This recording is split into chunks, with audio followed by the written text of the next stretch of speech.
This is Rod Boomer Guitar Sessions, part 4 in modes you must know. You don't have to know all the modes. You don't have to, not all modes are created equal. That's what I'm saying here. That is my platform here. Not all modes are created equal. Some modes are more important than others. And today we're going to talk about the fourth really, really important mode. And I say equally important. And to me, this mode is probably one of the more fun modes, and it is the Mixolydian mode. I think it's the Mixolydian mode is most fun because it is the third major. You have your major sounds, you have your minor sounds, and then you have your dominant sounds. Your dominant sounds, for me, that's the most fun. That's what nobody else talks about. I say nobody. People talk about it, but your school teachers don't know anything about this. Okay, when we say something is dominant in rock and roll, in jazz, in R&B, in funk, in fusion, and all the jam band styles, dominant is the third tonality. It is neither major nor minor. It is somewhere in between. It is that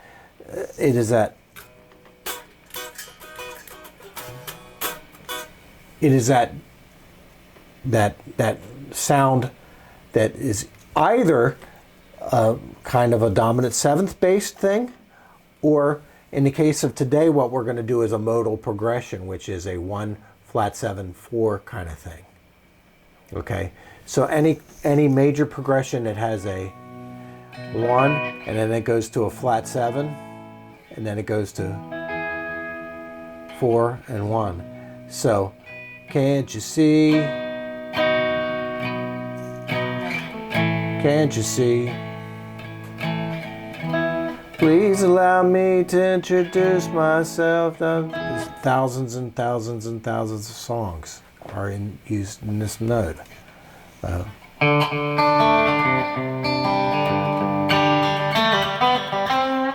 right, that's Mixolydian. Mixolydian. How do we describe the Mixolydian? There's two ways we can describe the Mixolydian scale. It is the 5th degree scale of, say, if we're in the key of, say, E major, we got, that's my E major scale. So it's do, re, mi, fa, sol, la, ti, do. 1, 2, 3, 4, 5. If I start my E major scale on the B note, that is the 5th mode of the major scale.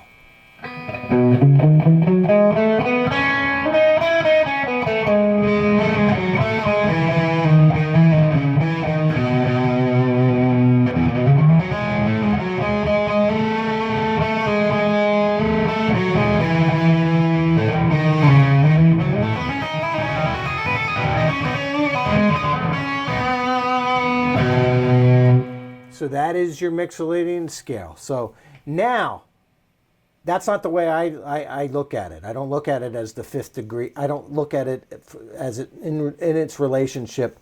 The B7, the B Mixolydian, I don't look at it from any major perspective. I look at it as its own unique scale.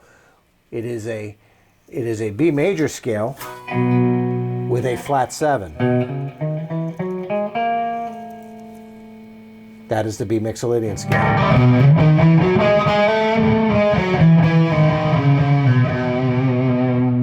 All right. So it is, as I said, it's kind of like it has elements of major and minor. It has, and also we're going to explore some of the dominant 7th sounds of it as well. So first things first. You can do both major tone set and minor tone set over top of this progression. E7.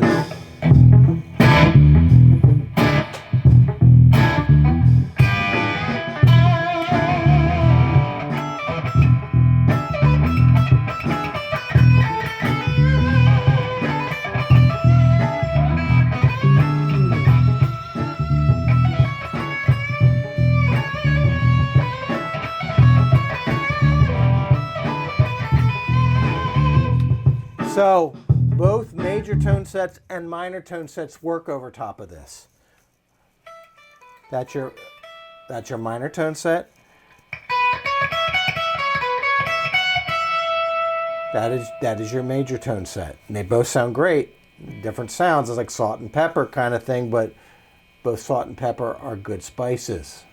Get it?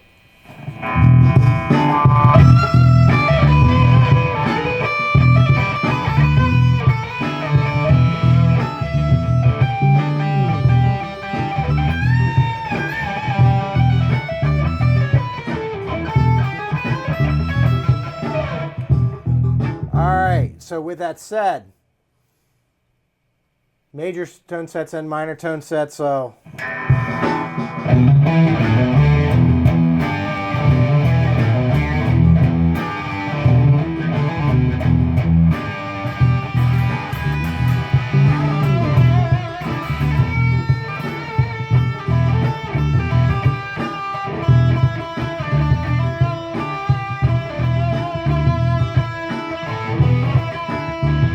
anyway,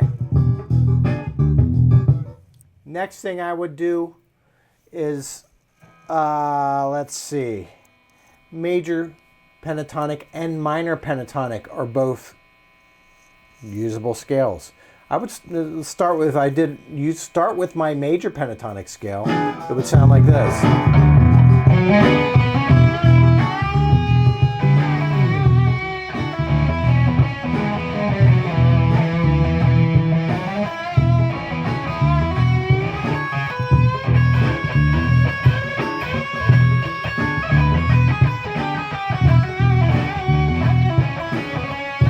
But if I went minor pentatonic,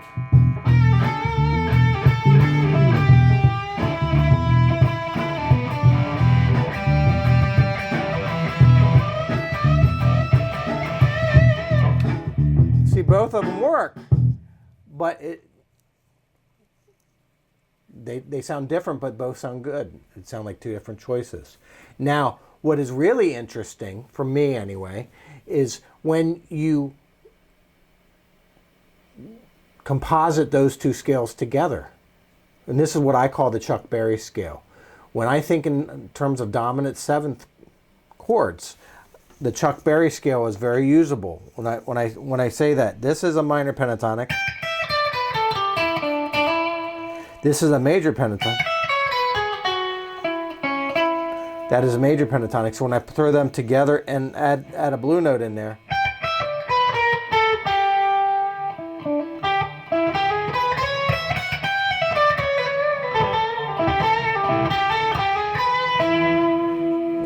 so that'll sound like this. If I throw some of those Chuck Berry scale sounds in this, it would sound like this.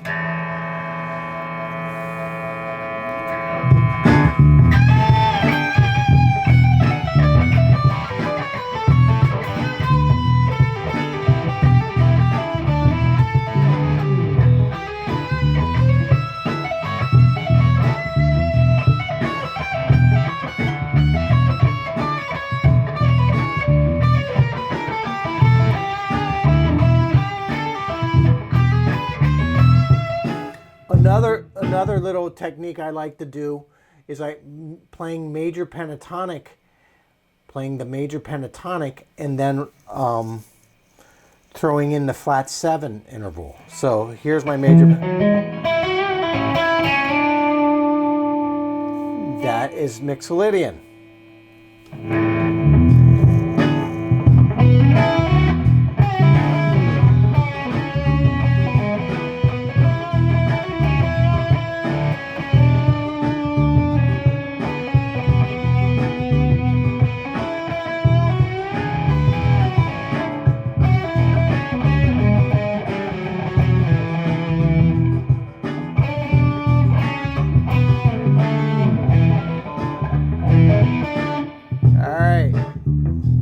So that is a thing. Now, also I could do minor pentatonic in that 6 interval.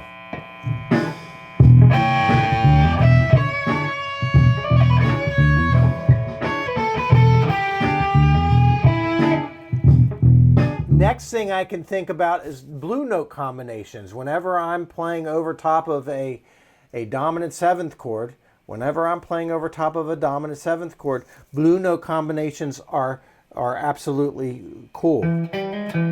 Blue notes are your flat 3s, your flat 5s, and your flat 7s. And the flat 3, it intermingles with your 3, your flat 5 intermingles with 4 and 5, and your flat 7 intermingles with 6, but mostly avoid 7. Like when you're playing over top of a dominant 7th chord, the major 7 is an avoid note.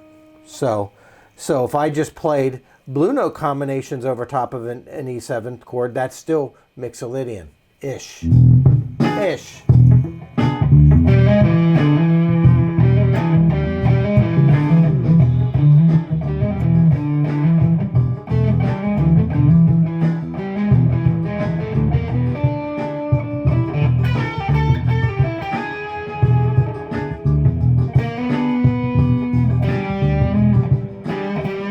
Also bending in.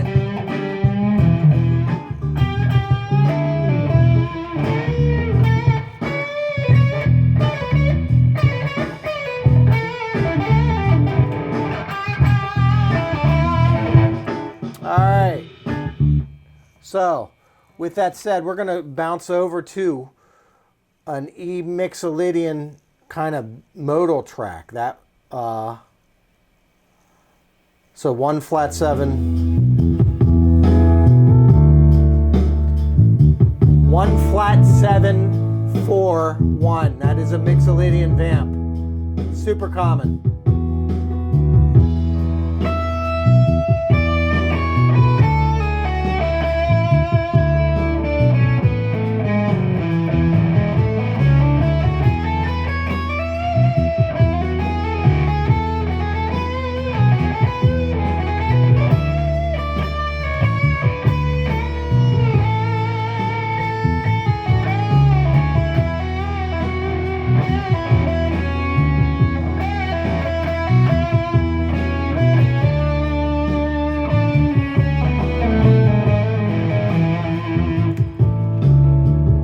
Everything, I would, whatever key I'm playing in, I would map it out on all 6 strings and play horizontally and vertically.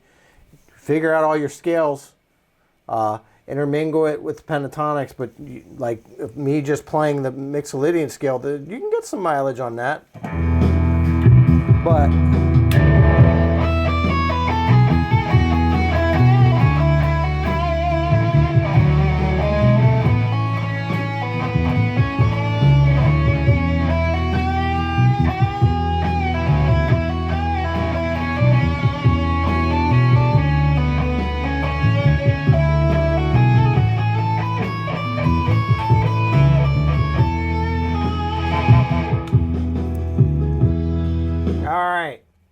that is one thing we can do. Again, major pentatonic, minor pentatonic. If it sounds good to you, do it. If it doesn't sound good to you, don't do it.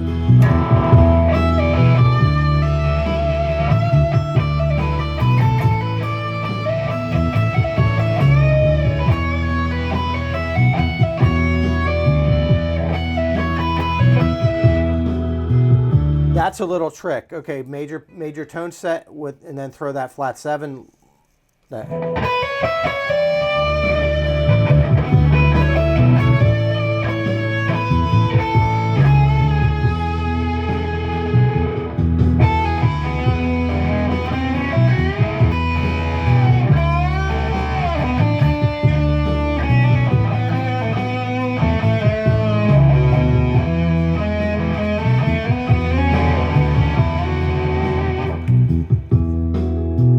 Anyway, all right, major pentatonic, major stuff, major blue notes. All right, dominant 7th arpeggio over top of that. E7 arpeggio.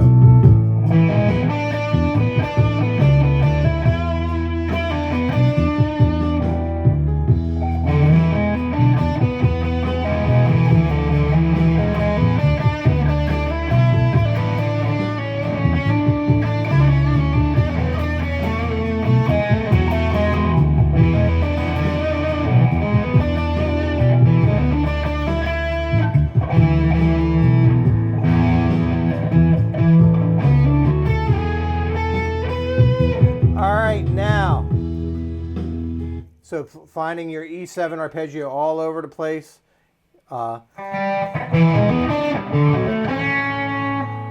D major 7. Also, the B minor 7, the 5 minor chord. In the Mixolydian scale, the 5 chord is minor in minor 7. So what that means is in an extended arpeggio, I can throw that minor 7 arpeggio over top of that, the 5 chord, off of the 5 chord.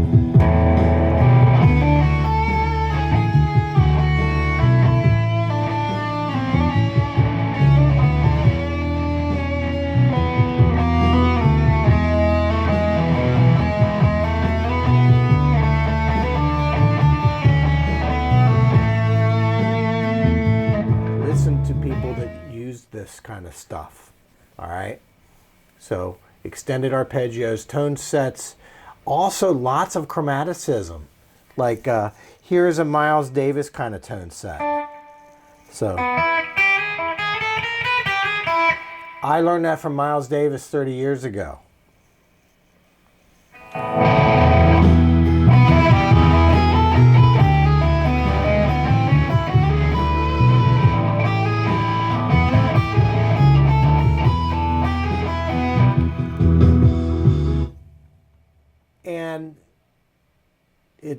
And I don't know, it amazes me, but like players like Slash use this all the time. I don't know that he got it from Miles.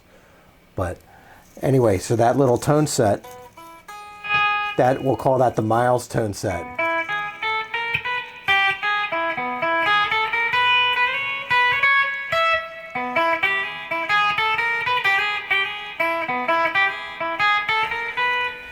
Dominant 7th and dominant stuff loves chromaticism.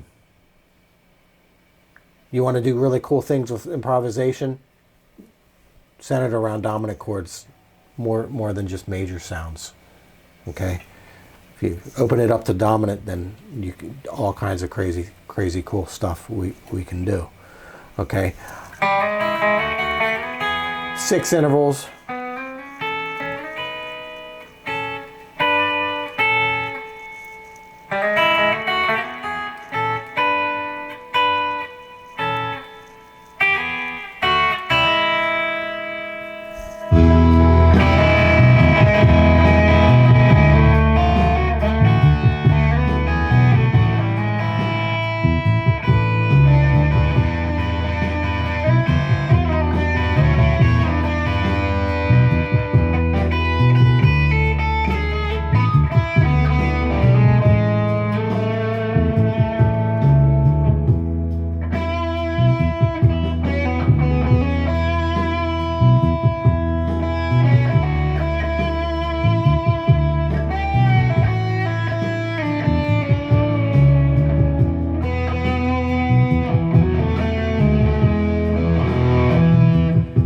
Those E major triads in there, highlighting triads.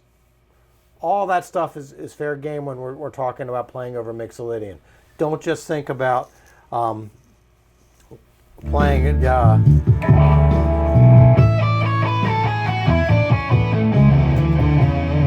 That's boring. The whole purpose of being a musician is not to be boring. Don't just skirt through a scale. That's an academic exercise. Don't be academic. Be creative. Take all these things that I'm talking about. Chromaticism also. Approach notes and chord tones and extended chord tones and one more thing.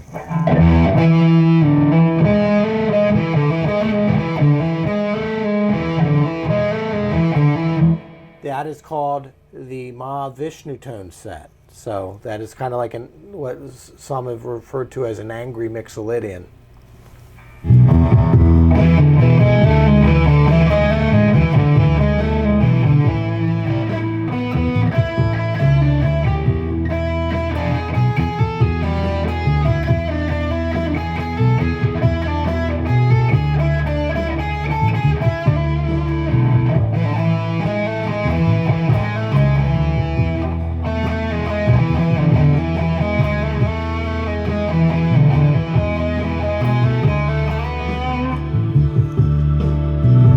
John McLaughlin, Mahavishnu Orchestra. That's something he would do all the time. So anyway, this is Rod. Boomer Guitar Sessions.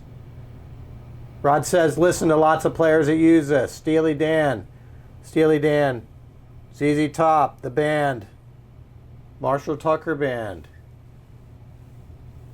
Lou Reed, Sweet Jane, the live version, Allman Brothers. Listen to the Allman Brothers. Listen to jam bands. Listen to Jerry Garcia. Listen to Jerry, man. Jeff Beck. All those guys. Listen to the dudes and take some stuff from them. But make it your own. Always make it your own. Whatever you're doing, you're learning from them, but then make it your own. All right? We have one more mode. This is a bonus mode that next time that I see you, we'll talk about. And it's only for the metal guys. So with that said, this is Rod, Boomer Guitar Sessions. I believe in you. You can do this. Any questions, any comments, keep the comments nice. Don't scream at me. I'm giving you my ideas with love. So exchange your love with me. So anyway, see you next time. Hi, this is Rod from Boomer Guitar Sessions. I personally wanted to thank you for being part of our community. If you like what we're doing here and you want to see more of it, please hit the like, subscribe, and share. And this helps me spread my musical messages to all over the world. Thank you. I appreciate you. And always remember, you can do this.